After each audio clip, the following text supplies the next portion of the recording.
Well, I'd like to, in these two talks, I'd like to talk about some foundational issues, in particular what the most important ones, I think, namely, what are the fundamental computational operations that enter into constructing syntactic objects, and why these and not other ones.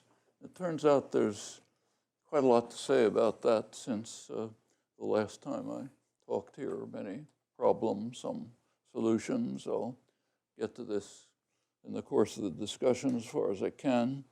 But I think it would be useful to begin with a couple of comments on something more general, namely, what are we trying to achieve altogether in studying language? Many different ways of looking at it. These questions, I think, are in many ways more important than the particular technical results. They raise many questions about what is an authentic, genuine explanation, a genuine solution, and what is a maybe very valuable reorganization of data, posing of problems, often posing a solution, but not really achieving it. These things are worth thinking through, I think. The basic issues were formulated, I think, for the first time, quite perceptively at the outset of the scientific revolution in the 17th century. Galileo and his contemporaries, who were raising all sorts of questions about received wisdom, turned their attention to language as well. And they expressed their awe and amazement at the miraculous fact that with a couple of dozen sounds, it was somehow possible to express an infinite number of thoughts and to find ways to convey to others who have no access to our minds, everything that's going on in our minds. So in their own words, which I rather like, I'll quote, they were awed by the method by which we are able to express our thoughts, the marvelous invention by which, using 25 or 30 sounds, we can create the infinite variety of expressions which, having nothing themselves in common with what is passing in our minds, nonetheless permit us to express all our secrets and allow us to understand what is not present to consciousness, in fact, everything we can conceive and the most diverse movements of our soul. Galileo himself regarded the alphabet as the most stupendous of human inventions because it had these amazing properties, and also because, as he put it, it allowed us to express all the wisdom of the ages, and it contained within it the answers to any questions that we might pose, kind of like a universal Turing machine in our terms. The Port Royal Grammar and Logic, actually, which I was just quoting, a paraphrase of Galileo, had many insights into logic and linguistics. It's in many ways the basis of modern logic. There was a rich tradition that developed exploring what was called rational and universal grammar. Rational because it was supposed to provide explanations. Universal because it was concerned with what was taken to be common to the common human possession of language. Was seeking explanations, including descriptions of even the vernacular, which was quite surprising at the time, innovative, but mainly explanations, and universal, trying to find what's common to all languages. This tradition went on for a couple of centuries, many contributions. The last representative of it, about a century ago, was Otto Jespersen. As he put it, his concern was how the elements of language come into existence in the mind of a speaker on the basis of finite experience, yielding a notion of structure that is definite enough to guide him in framing sentences of his own, crucially free expressions that are typically new to speaker and hearer, and also beyond that to find the great principles that underlie the grammars of all languages. Now, I think it's fair to you have to interpret that tradition is metaphoric, often vague, but I think it's fair to extricate from it the recognition that language is, the capacity for language, as well as individual languages, are possessions of individual persons. They're part of a person.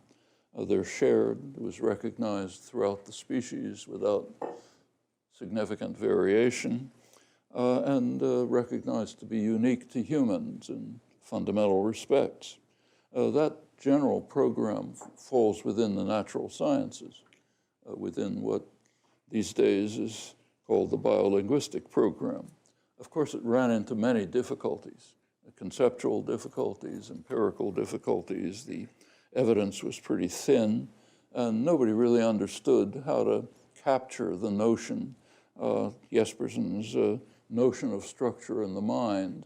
What is that? That enables us to develop, construct in our minds infinitely many expressions, and even to find a way to convey to others what's going on in our mind. That's what we call the Galilean challenge, which is still extant.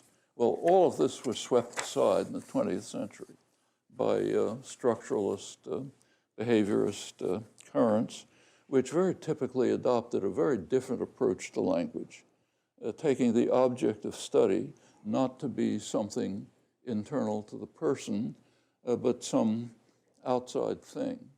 So maybe a corpus, an infinite set of utterances, some other external formulation.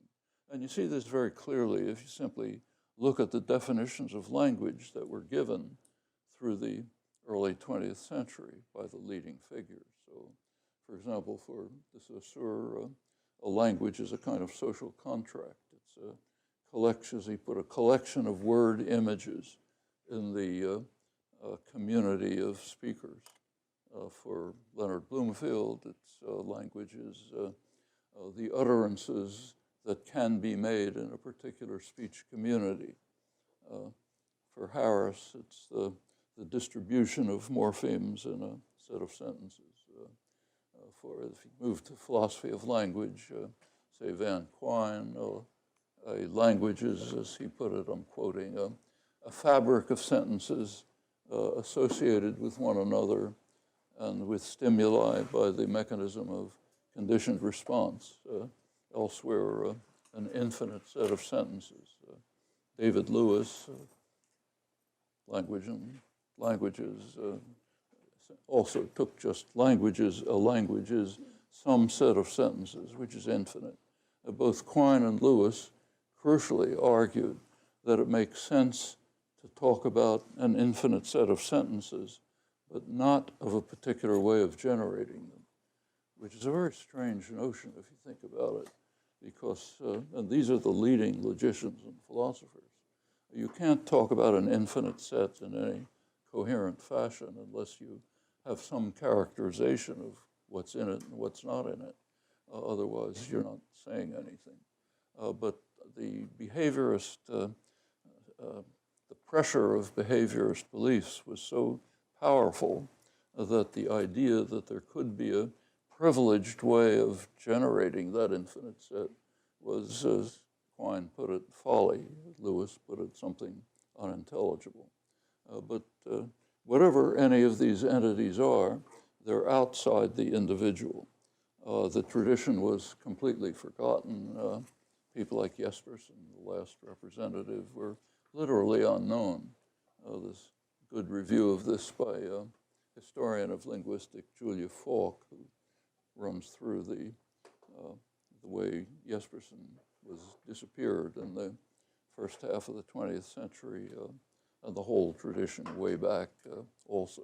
In fact, to this day, even linguistics historical scholarship, which is pretty thin.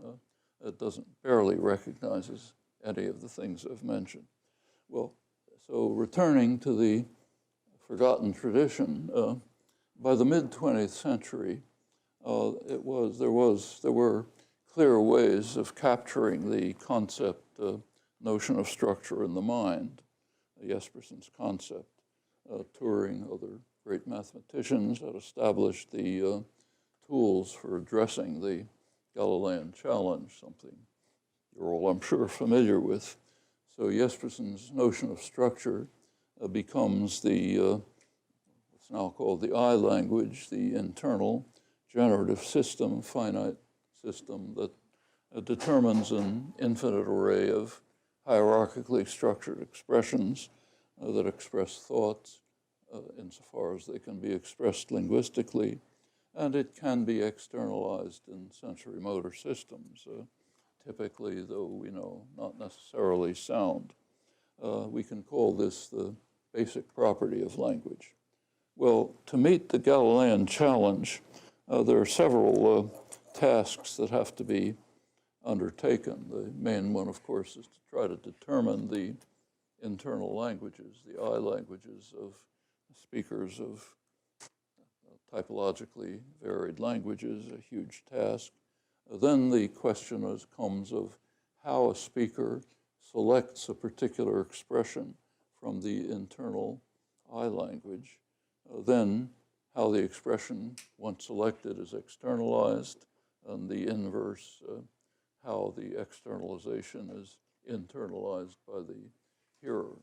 The last two tasks are both input-output systems. We kind of grasp how to study those, and quite a lot has been learned about it over the years.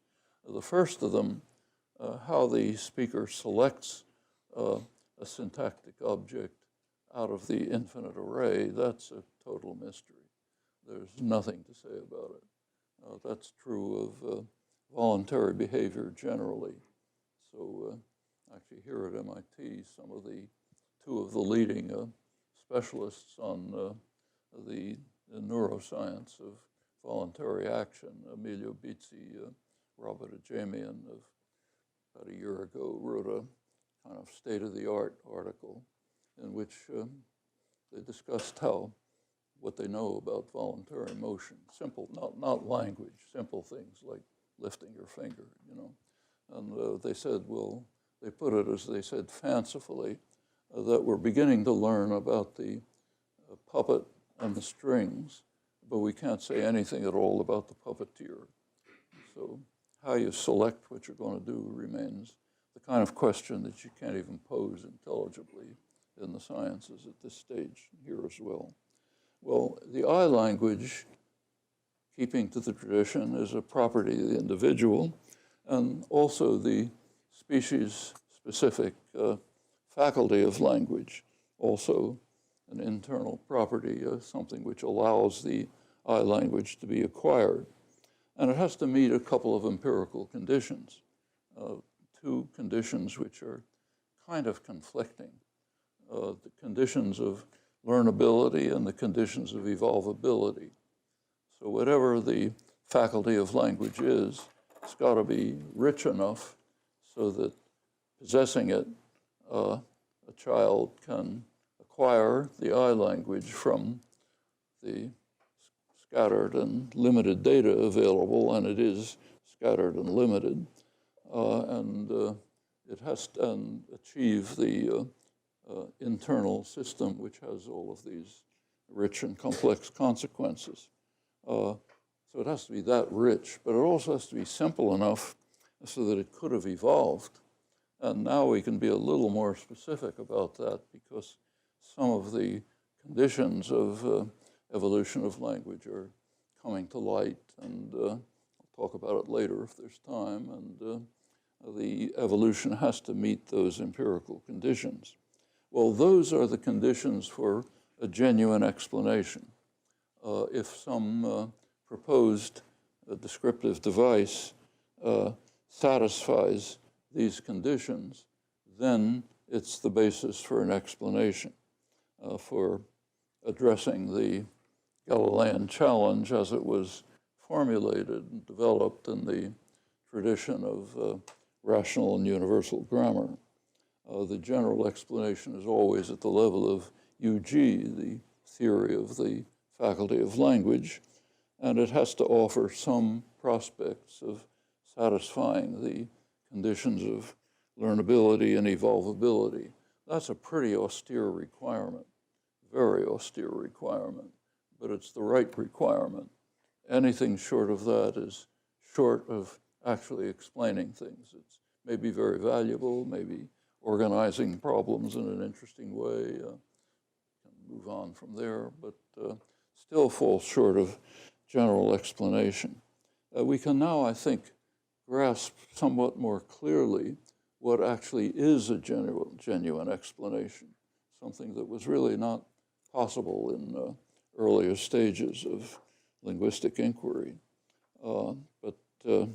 Again, any device that's introduced to account for something, unless it can meet these dual conditions, is short of explanation, may be very valuable.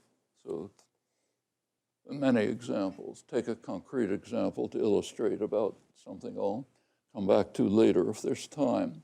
Interesting paper by Željko Bošković, who you all know, on the coordinate structure and adjunct island constraints.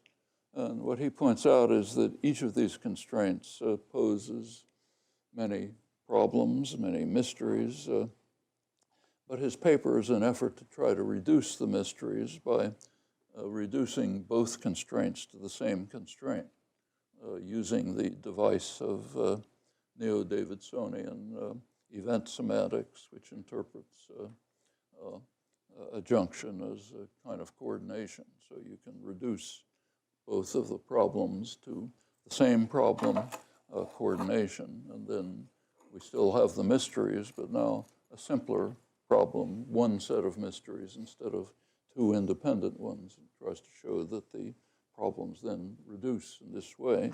Well, that's a step forward. It leaves the mysteries in a better position for productive inquiry, but it's not an explanation. He's quite clear about that. And I think if you look over the field, that virtually every achievement, everyone, is a partial step forward in this respect. There's very few exceptions, just barely coming to light, which I think can count as genuine explanations. They're important in themselves, and they're also a kind of a sort of a guideline into how we should think about proceeding. And they may also tell us something about just how far it's possible to go. It's not so obvious. You can go much beyond what the kinds of explanations that are now beginning to come to light. I'll talk about that. Actually, the earliest work in generative grammar tried to meet even more austere conditions. Was heavily influenced by work of people like Nelson Goodman and W.V. Quine, who were working on what they called constructive nominalism. No sets, very austere, just mereological concepts of a very limited kind. That was too austere, at least for the present. Couldn't get very far that way. There are several papers about it. So that was kind of dropped, at least for the present. Maybe you can come back to it someday. And attention turned to something else, namely the vast range of empirical data from all kinds of languages that was beginning to appear as soon as the first efforts were made to write actual generative grammars. Turned out that everything was puzzling and complex, and nothing was understood. It was just massive puzzles. Big change from a few years earlier, during the period of structural linguistics. It was basically assumed that everything was known. Everything was solved. We had the methods of analysis. You could formalize them. All that was needed was to just apply them to one or another language. That turned out to be radically false. Well, the first proposals, as you all know, were dual. There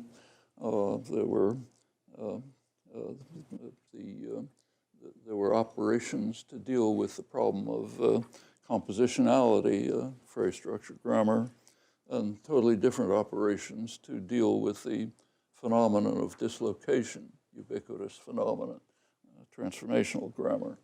Both systems were far too complex to meet the long-term goals of genuine explanation. That was well understood. The general assumption at the time, remaining for a long time, often up until today, is that the principles of compositionality are natural. You can expect those, something like phrase structure grammar, but that dislocation is a weird property that languages have, a kind of imperfection that we have to somehow, languages for some reason have this. Formal languages would never be constructed with that property. And that is still a widely held view. I think it's exactly the opposite of the truth. The opposite, I think, turns out to be true, that more recent work suggests that dislocation is a kind of the null hypothesis. It's what's expected on the simplest grounds, and it's the most primitive of operations. I'll come back to that. But let me just take a brief look at the steps that were taken to reach what I think is this conclusion. Well, in the 60s, phrase structure grammars were basically eliminated. Phrase structure grammar is far too rich to be contemplated as relevant to describing languages. So there's nothing in phrase structure, the theory of phrase structure grammar, that prevents you, say, from having a rule, VP arrow NCP, let's say. Fine phrase structure rule. Doesn't make any sense. It was just assumed you just can't do that sort of thing. But the right theory has to rule that out as unacceptable. And that step was taken by the late 60s, basically led to X-bar theory.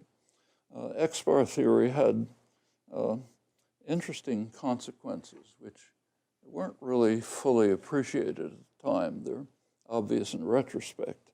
For one thing, X-bar theory, notice, has no linear order. So Japanese and English, say, roughly mirror images, have about the same X-bar theory. Linear orders on the side somewhere. That was a step towards something which I think is now much clearer, namely that the surface order of expressions is not strictly speaking part of language. It's something else. I'll come back to that. But if you just look at X-bar theory, it's already a step in that direction. Another thing about X-bar theory is it forces a theory of parameters. So Japanese and English, say, differ, and they're going to differ in some choice that is not determined by X-bar theory. So the speaker and the hearer who's using a linear system of externalization, you don't have to use that. But if you are using it, you're going to have to make a choice as to the order in which you're going to externalize the internal system. So X-bar theory itself first is a step towards separating a linear order and other surface organization from what we might think of as core I language, the I language that's dealing with the Galilean challenge, constructing the set of linguistically articulated thoughts, putting externalization in some medium to the side. And I think that picture is becoming clearer. We'll come back to that. Well, there are also, along with the clear progress of X-bar theory, there were very serious problems which weren't recognized at the time. The main problem is it excludes the possibility of exocentric constructions. Everything has to be endocentric in X-bar theory. And that's just false. There are exocentric constructions all over the place. simple things like subject-predicate, or for that matter, every case of dislocation without exception, except for head movement. All of these give you exocentric constructions. There's no way to describe them in X-bar theory. Now, in order to describe them, many artifices were developed.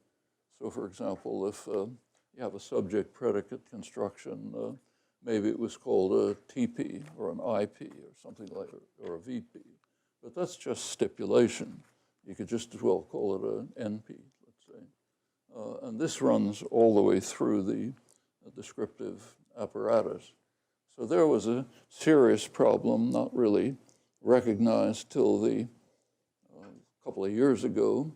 My own feeling is it's pretty much overcome by labeling theory, which tells you in a principled way in terms of minimal search, a simple computational principle, when it is, when movement, internal merge may take place, when it must take place, when it need not take place.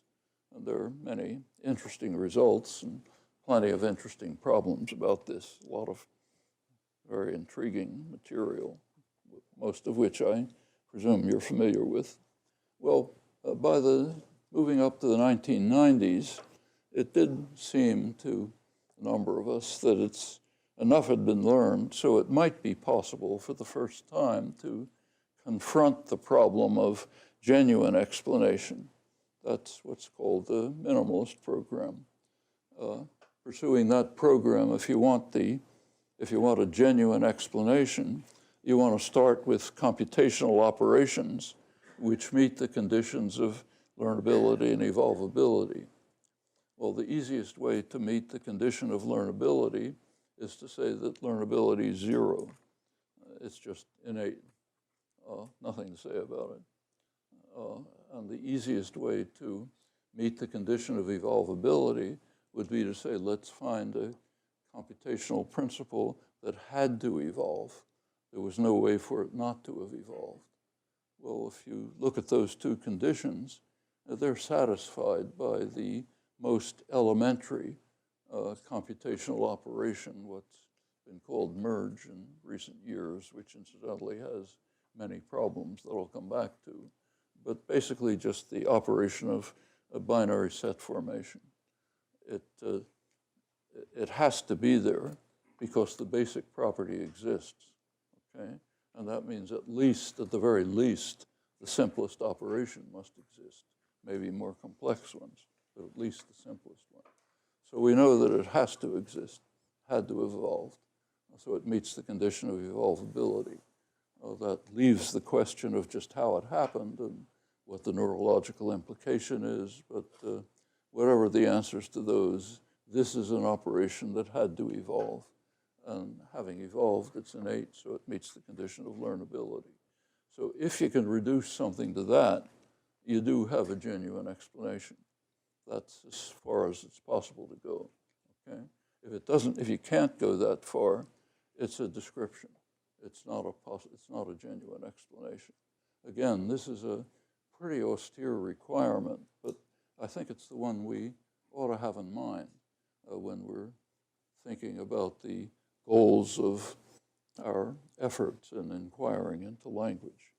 Well, so I won't give the details because I think you're familiar with them, but the simplest computational operation then, merge, binary set formation, meeting the no tampering condition, least possible computation, you don't modify the elements, don't add any more structure. Interesting things to say about this, to which I'll come back. There is a good deal of current literature which tries to show that you can reach this operation in steps. That's incoherent. You can't have partial binary set formation. You can't reach it in steps. It's either have it or you don't have it. There's nothing simpler. Again, lots of literature about this, but it's just beside the point. There's actually a interesting recent paper by Rini Hoybrechts analyzing some of the recent proposals and showing why they don't make any sense. But if you think about it, they can't make sense. The simplest case of merge is going to have at least, maybe at most we would like to show, but at least two cases. One of them, external merge, when you're taking separate things and forming the set. One, internal merge, when you're taking one thing and something inside it, forming the set of those. Those are at least the two simplest possibilities. Notice there are only one operation. There's no two operations, just one operation with two cases. Much confusion about this in the literature, but that should be obvious if you think it through. Notice that this whole program is a program. It's not a theory.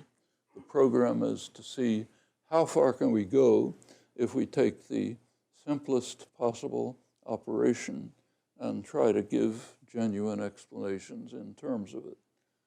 Maybe that's impossible.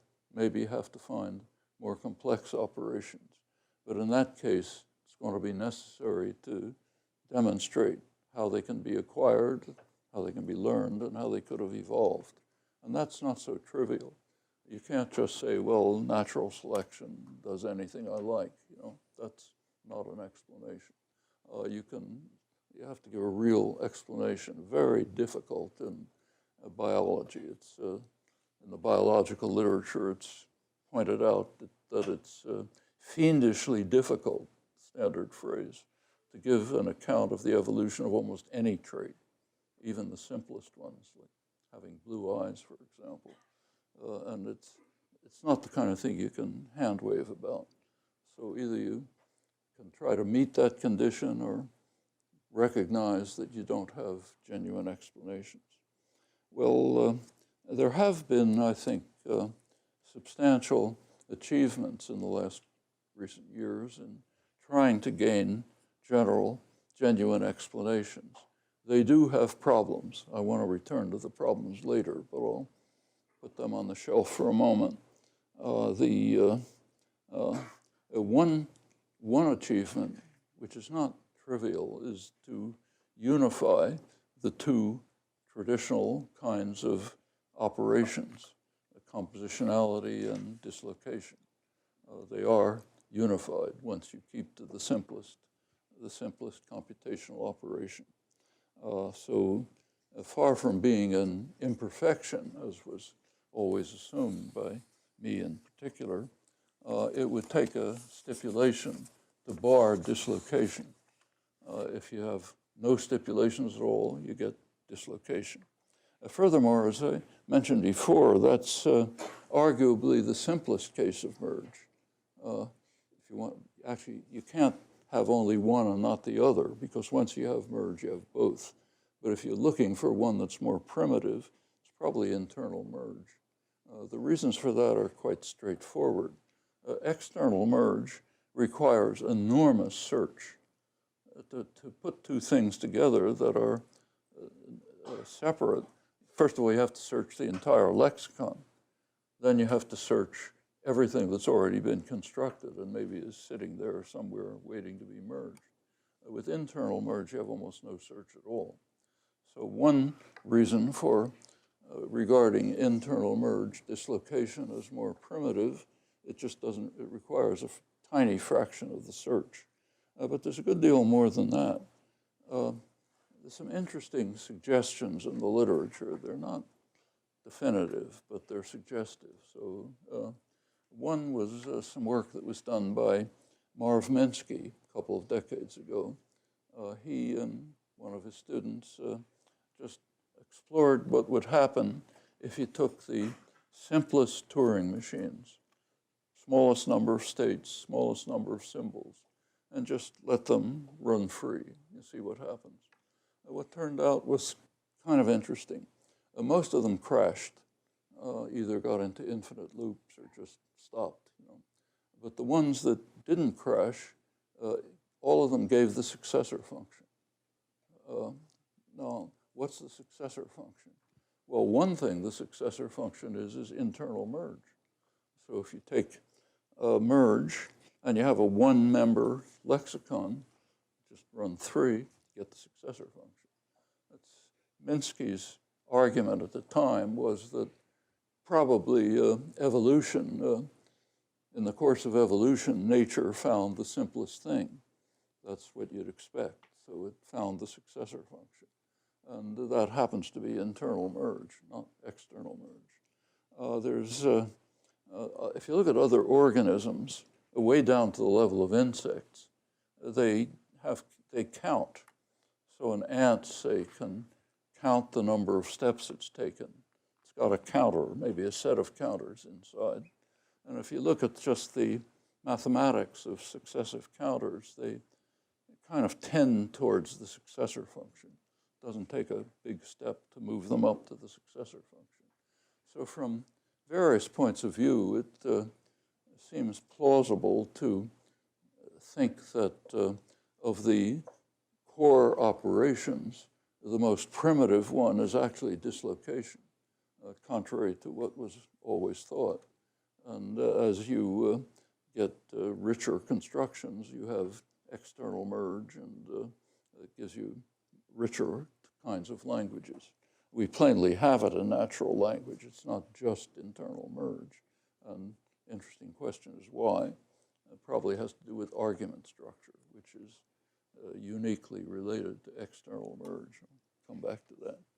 Well, with the unification of internal and external merge, compositionality and dislocation, what was suggested by X-bar theory, as I mentioned before, becomes much more clear and explicit.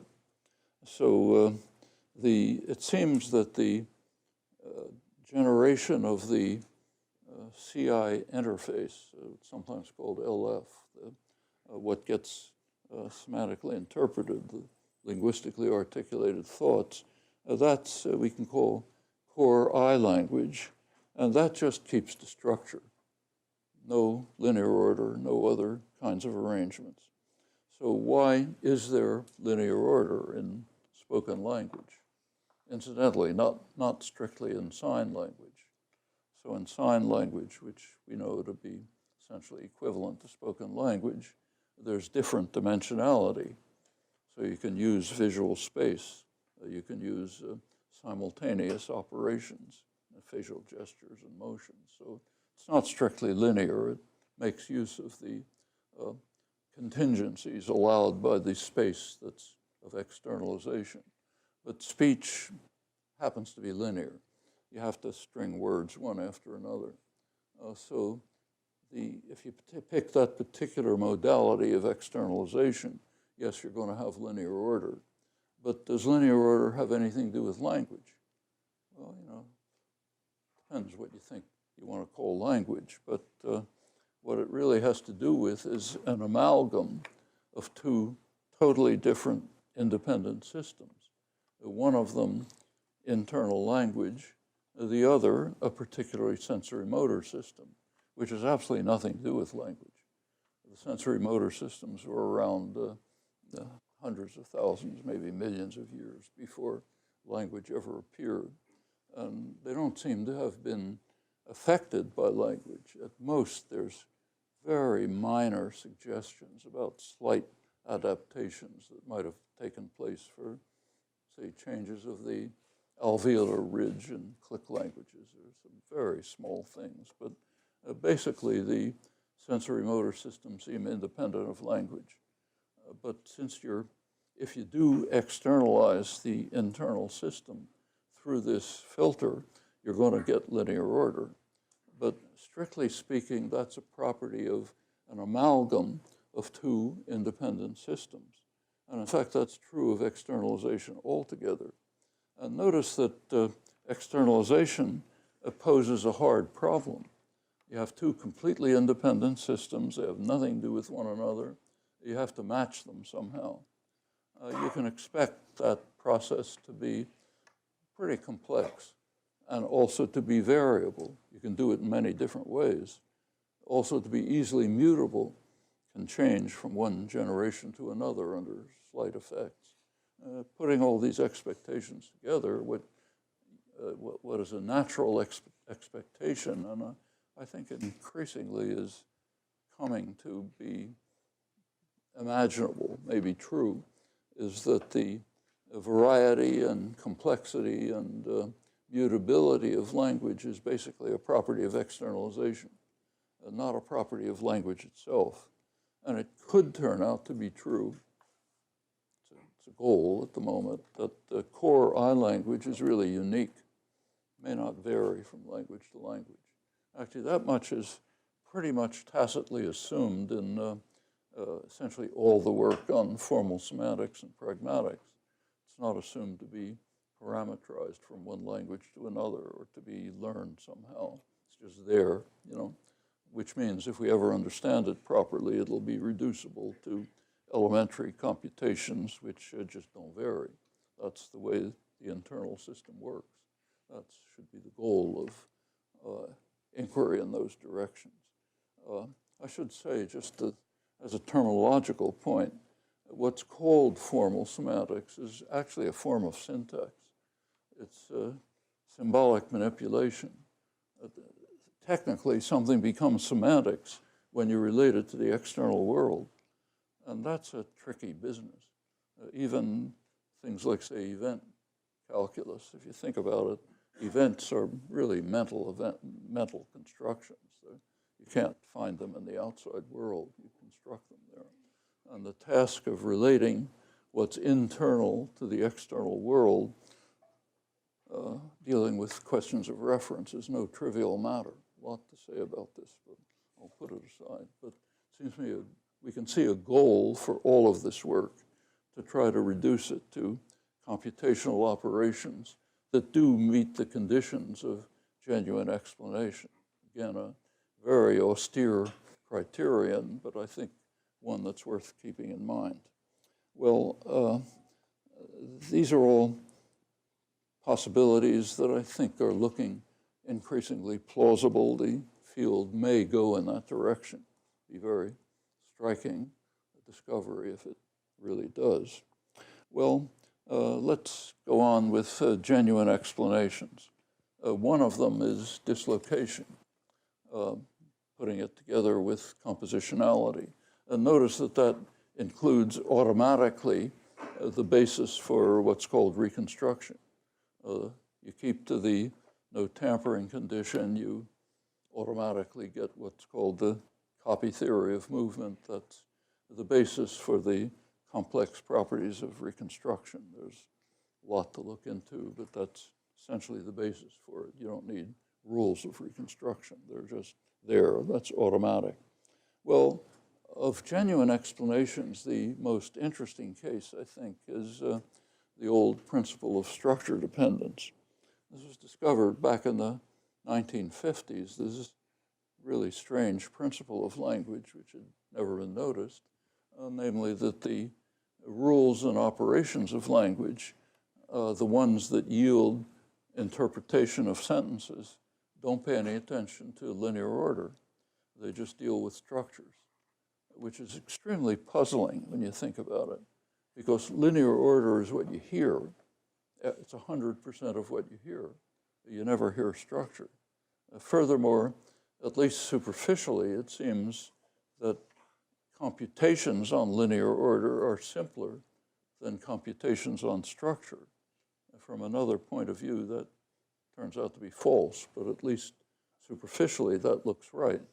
So what it seems, and what always seemed extremely puzzling, is that the rules that the syntactic rules and the rules that yield semantic interpretations don't pay any attention to 100% of what you hear and to the simplest operations, which is a pretty puzzling fact. And we now have a simple explanation for it. It follows from the simplest computational operation. If the entire internal language is based on the computation of the simplest merge operation in its simplest form, then you automatically get structure dependence for operations of movement, of construal, of interpretation, of everything else. I won't run through examples. I assume you're familiar with them, but that just seems to be a fact about all constructions in all languages. That, if it's correct, is a genuine explanation of a fundamental property of language, maybe the deepest property of language, that the core language just doesn't care about order and arrangement, it only cares about structure. And a child learning language just ignores everything they hear. By now, there's interesting independent evidence supporting this conclusion.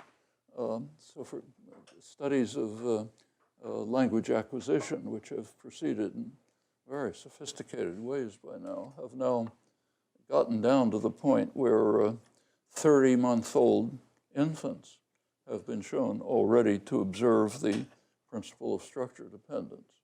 That's almost no data, remember, and it's a very abstract principle. There's other work by, earlier work by Steve Crane, Nakamura, who've got a lot of evidence that 3-year-olds have mastered it, but recent studies have it down to 30 months. If we have better studies, which as they keep improving, it'll probably be earlier. What that means is you're just born with it. So it meets the condition of learnability, namely 0, and it has the condition of evolvability. You have to have this particular operation at least, maybe more, but at least this one, because you do have the basic principle. Well, there's also, as many of you know, neurolinguistic evidence. The studies inspired by Andrea Moro of a group in Milan, Musso and others have shown, many of you know this, that if you present subjects with invented systems of 2 types, one which correspond to the rules of an actual language that the subjects don't know, the other which uses things like linear order, you get different kinds of brain activity. In the case of, say, having a negation be the 3rd word in the sentence, very trivial operation, you get diffuse brain activity. If you follow what look like more complex rules of actual languages, you get activity in the expected brain language-specific areas, the brain, Broca's area, and so on. That's been by now replicated many times. It looks like a pretty solid result. There's also psycholinguistic evidence of other kinds. The Moro-Musso experiments were actually suggested by work of Neil Smith and Ianthi Simpli on a subject who they've been working with for many years, a young man they call Chris, who has extremely limited cognitive capacities, almost none, but tremendous linguistic capacities. He picks up languages like Ken Hale. You know what that means. Like a sponge, in other words, just picks them up immediately. And Neil Smith tried these same experiments. It's before the neuro-linguistic ones were done. He just tried it with Chris, and turned out when you gave Chris a nonsense language modeled on an actual language, he learned it easily, like every other language. When they gave him the very simple language, things like negation being the 3rd word, he couldn't handle it at all. It was just a puzzle. He can't deal with puzzles. You know? That's what inspired the neurolinguistic studies. I think those are the most interesting discoveries so far in the brain sciences related to language. It's a direction in which other experimental work could go. Well, looking back at this, it seems to be one of these very rare cases where you have converging evidence from every direction leading to the same conclusion, that core I language just is independent of linear order and other arrangements. You have linguistic evidence, psycholinguistic evidence, neurolinguistic evidence, evolutionary considerations, anything you can think about. Now, there's a very curious fact. There's a huge literature in computational cognitive science trying to show that somehow this principle can be learned, which is a very weird fact if you look at it. It's like trying to find a complicated way to disprove the null hypothesis. Things like that just don't happen in the sciences. I mean, here you have the absolute optimal explanation and a huge literature trying to show, look, there's a very complicated way in which maybe we can reach the same conclusion. It's an enterprise that's kind of senseless at the base of it. Of course, when you look at the actual cases, it never works. It's not going to work.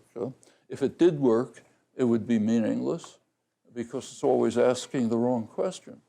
I mean, suppose you could show that by a detailed, statistical analysis with recurrent neural networks and so on of many layers of, say, the Wall Street Journal, you could find evidence that a child might have used at 30 months old to discover that you have structure dependence. You're not going to find that, of course, but even though there's literature claiming it. But if you did find it, it would be completely meaningless. Because the only question is, why is this the case? Why is it that in every language and every construction, this is the way it works? If you could find a way of showing, well, here's how it might work in this language, it tells you nothing. It's answering the wrong question. And furthermore, as I say, it's trying to find a complicated way to disprove the null hypothesis. The whole enterprise is completely senseless. It's actually probably the major effort in computational cognitive science to try to find a basis for some linguistic principle. Huge literature on it. New papers still coming out. A very strange thing. Papers trying to show that, as it's the way they put it, often you can get structure dependence without what's sometimes called an inductive bias for structure dependence. But there's no inductive bias. It's just the null hypothesis. Make no assumptions. This is what you get. There's no bias. It's just given, So I think an interesting question about, there are many interesting questions about how linguistics is done, but one of them is why things like this go on. I think it's worth thinking about. Well, there are other successes, but what I'd like to do is turn to problems. There are a lot of problems about merge, and there are some paths to solution. So one problem is what I already mentioned, exocentric constructions. So take, say, NP-VP. Let's assume, since Dominique is here, let's, in his honor, assume the predicate internal subject hypothesis. Okay. So you put together a subject and an NP and a VP. The NPs are often called DPs. I'll come back to that. I think that's probably a mistake. Let's just call them noun phrases for the moment. You have a noun phrase and a verb phrase. You put them together. That gives you the basic theta structure. Well, the noun phrase and the verb phrase have to be independently constructed, which means you have to have some kind of workspace, something that Jonathan's pointed out years ago. You have to have some kind of workspace in which you're constructing these separate things. And if you think it through, the workspace can proliferate, not indefinitely, but can get larger, where you're just doing parallel things and putting them together. So it means that the operation merge really ought to be revised to become an operation on workspaces, not on two elements, X and Y. It's an operation which changes a workspace to another workspace. And then the question comes how it does it. Well, I should say I'm very pleased to be back at a nice low-tech institution like MIT with blackboards and no PowerPoint and no projections and any of that stuff, which they have in Arizona. Where? Here. So what we want is some kind of operation that says, let's call it capital merge. We'll look at its properties.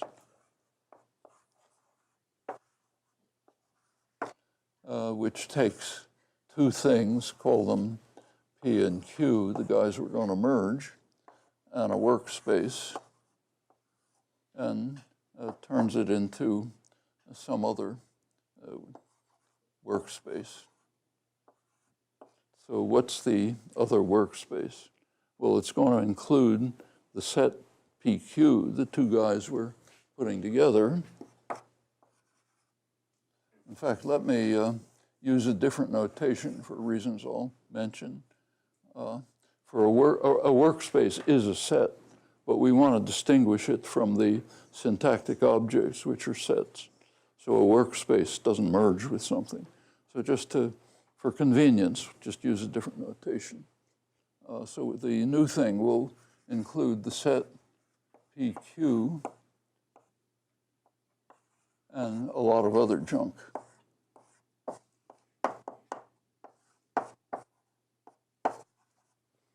And the next question is, what's the other junk in the workspace? Now, that turns out to be not a trivial question. It turns out a lot turns on what the answer is. So let's take the simplest case, okay? The entire workspace consists of two elements. I'll call them A and B. That's the workspace.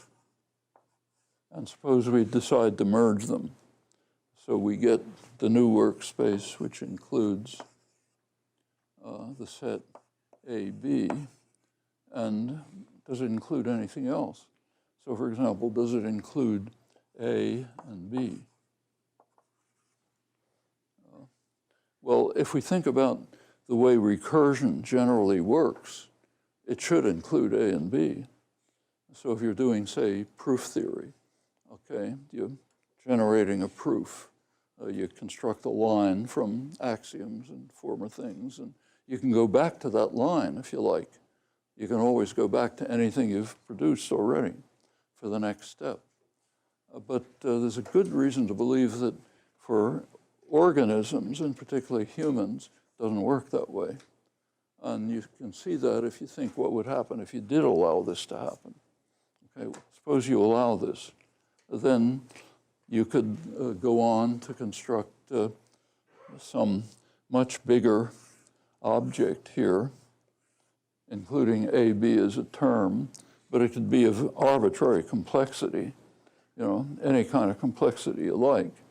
And then you could take A and merge it with it and get XA, but then A would be up here and A would be down there, and there are two copies, and they would violate every imaginable constraint on movement, okay? So if you allow this, you're going to get total chaos. Every constraint on dislocation will be violated, no matter how radical you make the violation. Well, that tells us something. It tells us something kind of surprising, and I think significant, that the kind of recursion that takes place in human language, and probably organic systems generally, cuts back the set of items accessible to computation as narrowly as possible, okay? Let's give it a name and call it resource restriction.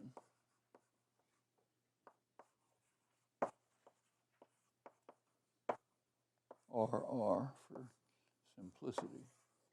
It looks as though a very general, this is merely the first example. If you think it through, it works for millions of things. The same model of refutation eliminates a whole set of possible extensions of merge that have been proposed over the years. I'll come back to examples. But you notice what the problem is. The problem is that if you allow the normal kind of recursion, no constraints, no limits, then you're going to find that by legitimate means, you can get illegitimate objects. Now that has to be barred, right? You can generate all kind of deviant expressions. That's not a problem. But you don't want to have legitimate means for generating things that violate every possible condition, descriptive condition. Anything like that is wrong. Well, in this case, and it turns out in a great many cases, you can bar this outcome simply by limiting the resources that are available. Now, what are the resources? The resources are elements that are accessible to the operations. So the real condition says limit accessibility, okay? Keep accessibility as small as you can. We already have examples like that we're familiar with. One of them is the phrase impenetrability condition. Okay? If you think about what that condition says, basically it says when you're generating something, you get to a certain unit, a phase, talk about what it is, anything inside the phase is no longer going to be accessible to operations. Okay, that reduces the amount of computational search that's required, but it's a way of limiting accessibility. Okay, it says those things down there aren't accessible anymore. Another example, and this may be the only other example, is minimal search.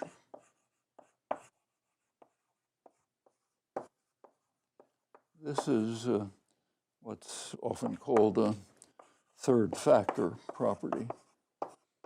Third factor, for those of you who are not familiar, comes from the just simple description of the elements that enter into computation, into learning. Say, what enters into acquiring a system is three things: external data, internal structure, and basically laws of nature, which are independent of the system in question.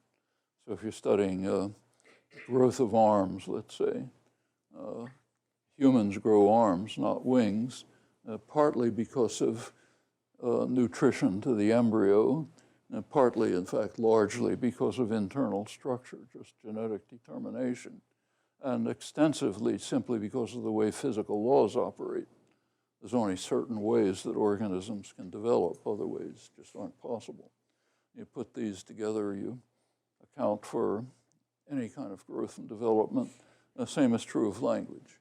There's external data, whatever it is, it's going to determine whether you end up with Tagalog or English. Internal structure, which at least includes merge, more no doubt, but at least that. And in fact, anything that can be explained in terms of that, it does yield a genuine explanation. And then laws of nature. What are the laws of nature? Well, language is a computational system.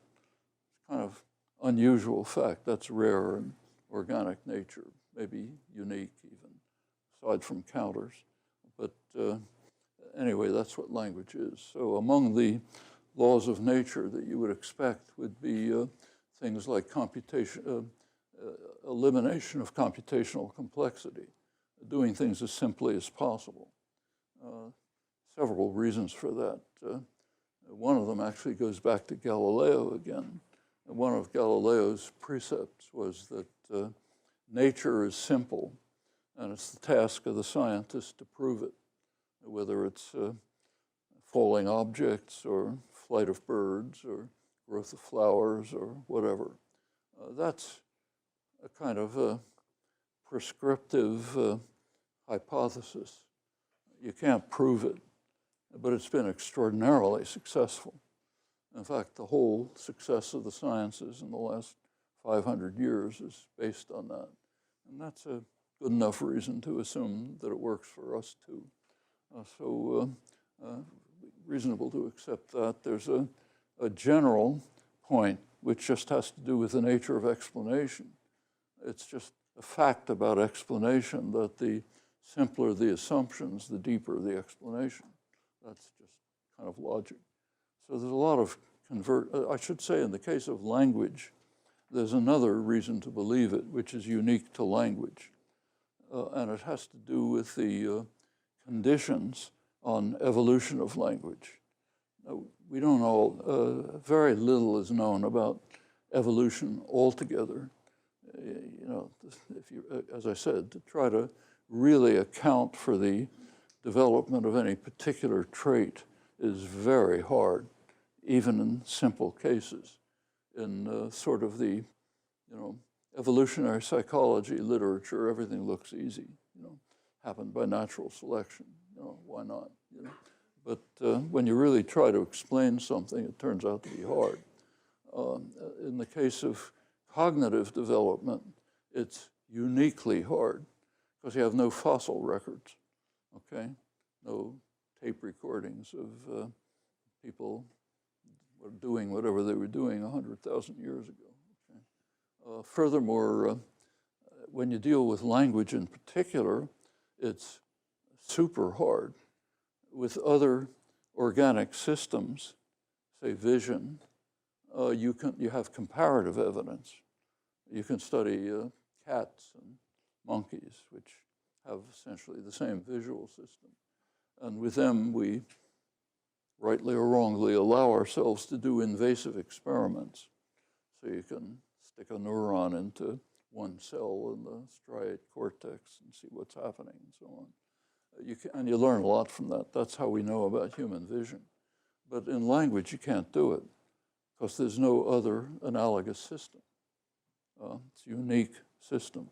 Nothing analogous in the organic world, so there's nothing to test, okay? So it's kind of uniquely hard. And nevertheless, there's some evidence. The evidence, Bob Berwick and I have a book reviewing it. By now, there's better evidence than what we had in the book. There's by now genomic evidence that Homo sapiens began to separate roughly 200,000 years ago. That's when you get the separation of the San people in Africa from the rest. Interestingly, they have unique forms of externalization. These turn out to be essentially all and only the languages that have complex click systems. There are what apparently look like a few exceptions, but they seem to be borrowings or something accidental. There's again, a very interesting paper by Rini Hoibergs on this recently. So what we know, one thing we know pretty convincingly is that roughly around 200,000 years ago, humans began to separate. They shared the faculty of language at the time. So there's no known difference between the faculty of language of the San people and everybody else, Nobody knows any differences, group differences in language capacity. There happens to be a different form of externalization, which suggests, and in fact Rini goes into this in detail in his article, that this particular forms of externalization develop later. As a matter of logic, the internal system had to be there before you can externalize it. That's not debatable. But he suggests there's a gap when the system was there roughly 200,000 years ago and began to be externalized in somewhat different ways later on. When did Homo sapiens appear? Well, here we have reasonably good fossil record, which shows that anatomically modern humans appear roughly at that time, maybe 250,000 years ago, which is essentially nothing in evolutionary time. So it looks as though the language emerged pretty much along with Homo sapiens, with the faculty of language intact. Another kind of evidence comes from the archaeological record, which gives a lot of information about rich symbolic activity. It turns out that almost the entire rich symbolic activity that anybody's dug up so far is after the appearance of Homo sapiens. Well, rich symbolic activity has been naturally taken to be an indication of the existence of language. Also more complex social structures, burial practices, all sorts of stuff. So putting it all together, it looks plausible that language emerged suddenly in evolutionary time, along with Homo sapiens. Whatever change gave rise to Homo sapiens seems to have brought language along with it, and it apparently hasn't changed since. That's independent reasons to believe that whatever is in there is probably very simple, along with the Galilean precept and the general principle. If you want explanation, you want simplicity. So it makes good sense from many points of view to assume that the relevant laws of nature here are avoiding computational complexity, so computational efficiency. That's what it means to call it a third factor property. Well, one particular case of computational simplicity.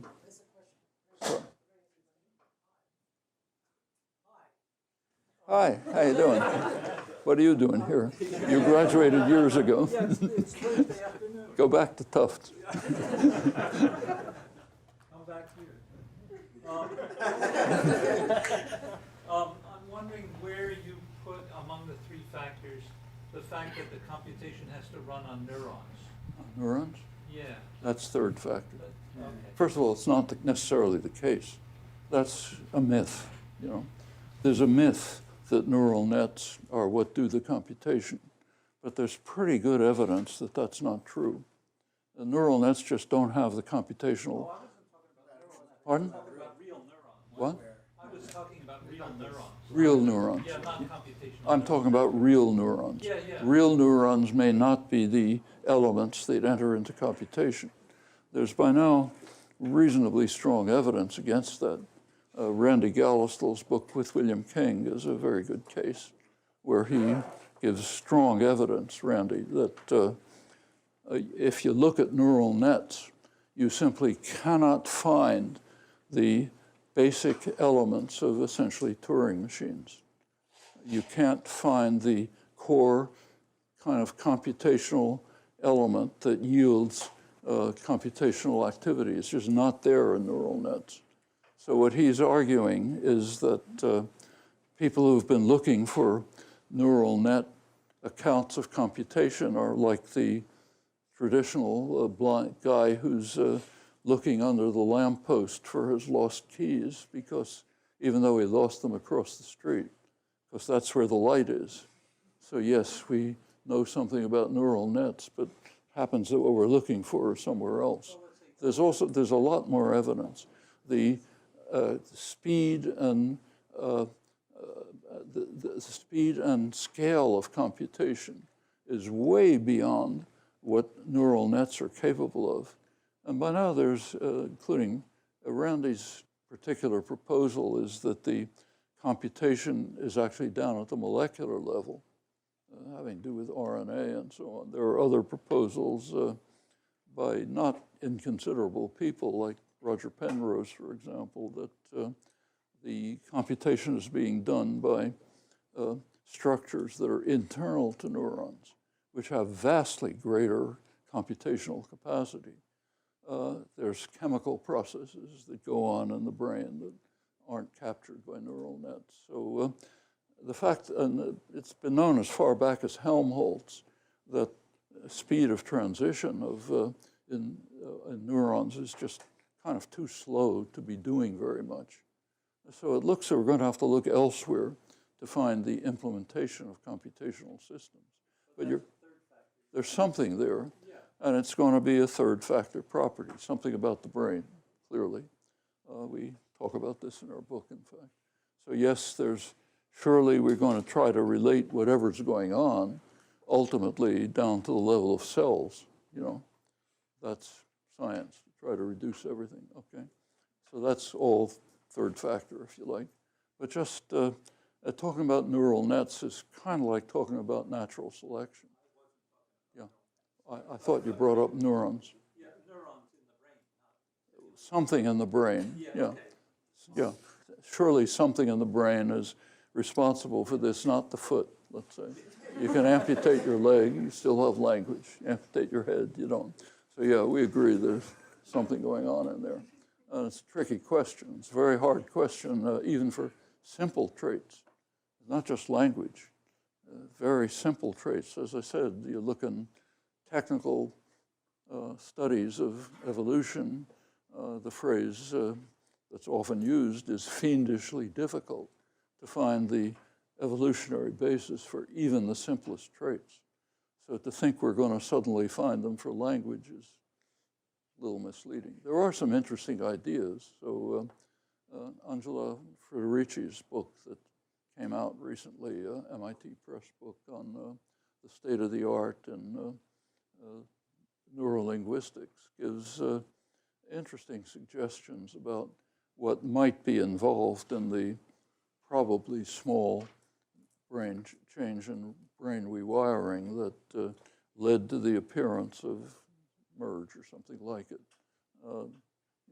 Closing a certain circuit in the dorsal and ventral connections. It's an interesting proposal, but certainly not going to be trivial.